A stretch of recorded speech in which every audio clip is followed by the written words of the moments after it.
Okay, let's go to our next question. It's from Matt Prater. Hi, Prime Minister.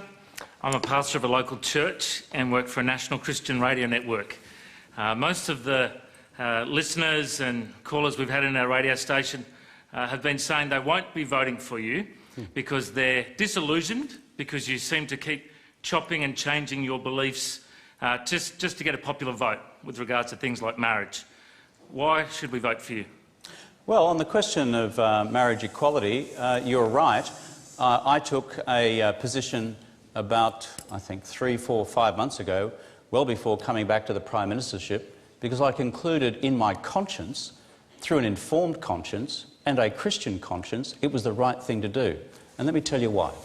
Number one, I do not believe people when they are born choose their sexuality. They are gay if they are born gay. You don't decide at some later stage in life to be one thing or the other. It is how people are built. And therefore, the idea that this is somehow an abnormal condition is just wrong. I don't get that. I think that is just a completely ill-founded view.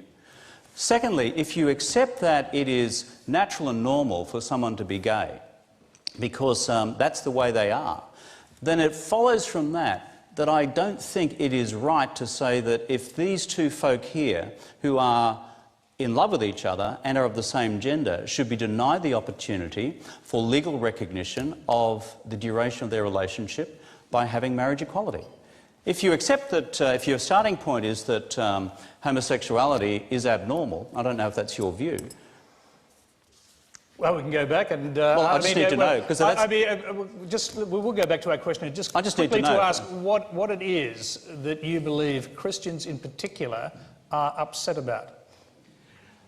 I think the thing is that you know, every pastor we do marriages between husbands and wives, and you know Jesus said a man shall leave his father and mother and be married, and that's the biblical definition. I just believe in what the Bible says, and I'm just curious for you, Kevin, if you call yourself a Christian, why don't you believe the words of Jesus in the Bible? Well, okay, mate, thank you. Well, mate, if I was going to have that view, the Bible also says that slavery is a natural condition.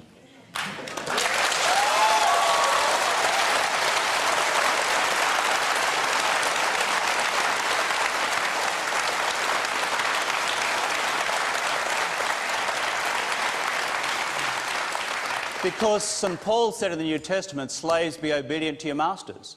And therefore we should have all fought for the Confederacy in the US Civil War. I mean, for goodness sake, the human condition and social conditions change. What is the fundamental principle of the New Testament? It is one of universal love, loving your fellow man. And if we get obsessed with a particular definition of that through a form of sexuality, then I think we're missing the centrality of what the gospel, whether you call it a social gospel, a personal gospel, or a spiritual gospel, is all about. And therefore, I go back to my question. If you think homosexuality is an unnatural condition, then frankly, I cannot agree with you based on any element of the science. And therefore, if a person's sexuality is as they are made, then you've got to ask the second question. Should, therefore, their loving relationships be legally recognised? And the conclusion I've reached is that they should. And on the question of chopping and changing, I wrote a 2,000 or 3,000 essay, a 2,000 or 3,000 word essay, stuck it online months and months and months ago before returning to the Prime Ministership, so everyone would know why I had changed my position, the reasons for it, and it was the product of some many, many months and years of reflection in good Christian conscience. Okay. Thank you. Thank you.